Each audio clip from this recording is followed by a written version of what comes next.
Social media پر اور media پر حقوق کا رونا رویا جا رہا ہے، یہ اصل میں مغربی تہذیب سے متاثر ہونے کا نتیجہ ہے، اور جبکہ اس کے مقابلے میں اسلام میں وہ تمام وسائل اعمال جو بے حیائی کی طرف لے کے جا رہے ہیں اس سے روکا گیا ہے۔ تو فرمایا کہ قرآن مجید فرقان حمید میں اللہ تبارک و تعالی کا ارشاد ہے وَلَا تَقْرَبُوا الزِّنَا إِنَّهُ كَانَ فَاحِشَةً وَسَاءَ سَبِيلًا، لوگوں برائی کے قریب تک نہیں جانا، جتنے راستے اس بے حیائی تک جاتے ہیں سب کو بند کر دو، کرنا تو بڑی دور کی بات ہے، اس راستوں میں رکاوٹ پیدا کر دو، قریب تک نہیں جانا کیونکہ یہ بے حیائی ہے اور یہ برا راستہ ہے۔ تمام جتنے بھی ملعون کام ہیں اللہ کی رحمت سے دوری کا سبب ہے، ان کو مٹانے کے لیے اللہ نے انبیاء اور رسول کو بھیجا، اور جدید جو اس وقت نظام ہے اور اس سے پہلے جو قدیم جاہلیت تھی، اگر آپ اس کا موازنہ کریں، جس کو مٹانے کے لیے اللہ کے انبیاء اور رسول آتے رہے، وہ پرانے دور جاہلیت میں جو کام تھے آج جدت کا نام لے کے جدید جاہلیت بھی بالکل اس کی طرح ہی ہے۔ جیسے اس دور میں سود، جوا، ناچ گانا، شراب نوشی، زنا، ہم جنس پرستی، حلال و حرام میں فرق ختم، نسل، علاقہ اور قبیلے کی بنیاد پر عصبیت، بے پردگی، جادوگری، معاشی تنگی سے اولادوں کو قتل کرنا، باہمی قتل و قتال، بدکاری کے ذریعے پیشہ ورانہ بدکاری کو عام کرنا، جو دور جاہلیت میں تھا وہ آج جدید جاہلیت میں بھی ویسے ہی ہے۔ اور بدقسمتی یہ ہے کہ اسلام کے نام پر بننے والا مسلمان، اسلام کے نام پر بننے والا ملک پاکستان اور اس کے بڑے بڑے جو سرداران ہیں آج وہی جاہلیت کو فروغ دینے کی بات کر رہے ہیں۔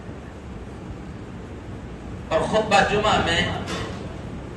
اس فکر کو اجاگر کرنے کے لیے یہ عنوان کا اخذ کیا گیا ہے تاکہ ہمارے دلوں میں اس کے بارے میں سوچ اور خیالات پیدا ہوں کہ ہم کہاں کھڑے ہیں اور اگر نہیں رکے تو کہاں جائیں گے، اللہ کی ناراضگی کا موجب ہوگا، ہماری نسلوں کی تباہی ہوگی۔ تو اللہ کے لیے ان چیزوں پر سوچنے کی ضرورت ہے۔ ہر دور میں آسمانی کتابیں، انبیاء و رسل بری خصلتوں سے منع کرنے کے لیے آئے، سخت مذمت کی گئی، جیسا کہ رسول اللہ صلی اللہ علیہ وسلم پر نازل ہونے والے قرآن میں بھی یہی پیغام ہے۔ وہ پیغام کیا ہے جو میں نے ابتدا میں آیت پڑھی تھی؟ وہ پیغام یہ ہے ان الذین یحبون ان تشیع الفاحشہ، بے شک وہ لوگ جو پسند کرتے ہیں کہ بے حیائی پھیلے،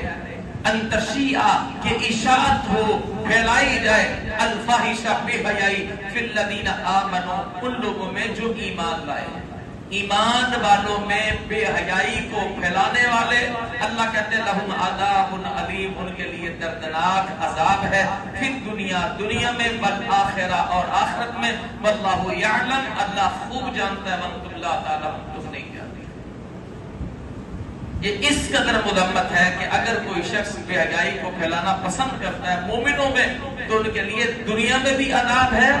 ذلت و رسوائی ہے، دنیا میں بھی ناکامی ہے اور آخرت میں بھی ہے۔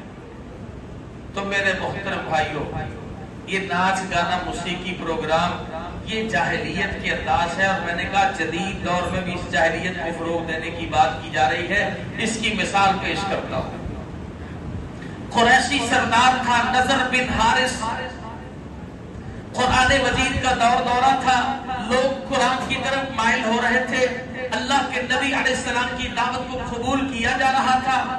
اور یہ اس بات پر فکر مند تھے کہ کیسے اس دعوت میں رکاوٹ ڈالی جائے، کوئی ایسا متبادل نظام دیا جائے لوگ قرآن کی بجائے کسی اور طرف مائل ہوں۔ تو یہ سردار نضر بن حارث نے قرآن کے مقابلے میں موسیقی اور ناچ گانے اور جھوٹے قصے کہانیاں سنانے کی محفل برپا کی کہ نوجوان قرآن سنتے ہیں اور محمد رسول اللہ صلی اللہ علیہ وسلم کے ساتھ جڑ جاتے ہیں، میں ان کو اس سے غافل کرنے کے لیے ایک محفل مقرر کروں گا جس جس میں موسیقی ہوگی، ناچ گانا ہوگا، جھوٹے قصے کہانیاں ہوگی، لوگ پھر نوجوان اس کی طرف مائل ہوں گے نہ کہ قرآن کی طرف۔ تو اللہ تبارک و تعالیٰ نے اس دور میں قرآن کی آواز کو دبانے کے لیے، اسلام کی دعوت کو روکنے کے لیے، لوگوں کو اللہ کے راستے سے گمراہ کرنے کے لیے جو انتظام کیا گیا، اس کے بارے میں یہ بات کہی تھی وَمِنَ النَّاسِ مَن يَشْتَرِي لَهْوَ الْحَدِيثِ لِيُضِلَّ عَن سَبِيلِ اللَّهِ، اور بعض لوگ ایسے بھی ہیں جو لغو باتوں کو مول لیتے ہیں بے علمی کے ساتھ تاکہ وہ اللہ کے راستے سے لوگوں کو بہکائیں۔ یہ لہو الحدیث کیا ہے؟ اس کے بارے میں تفسیر المنیر میں لکھا ہے لہو الحدیث سے مراد برے کام جو دلوں کو غافل کر دیں، عظیم مقصد سے روکنے کا سبب ہوں، وہ حرام کلام، وہ باطل اور فضول اقوال جس سے انسان کے دلوں میں گناہ کی رغبت پیدا ہو، حق کو رد کر دیا جائے، اس میں غیبت، چغلی، جھوٹ، گالی گلوچ، گانے بجانے، غافل کر دینے والی داستانے اور افسانے، یہ سب اس میں شامل ہیں۔ اللہ کہتے ہیں اس موقع پر جب نضر بن حارث نے قرآن کے مقابلے میں لوگوں کو غافل کرنے کے لیے انعقاد کیا تو اللہ نے کہا کچھ لوگ ایسے ہیں جو لہو الحدیث کو مول لیتے ہیں تاکہ لوگوں کو اللہ کے راستے سے بہکائیں۔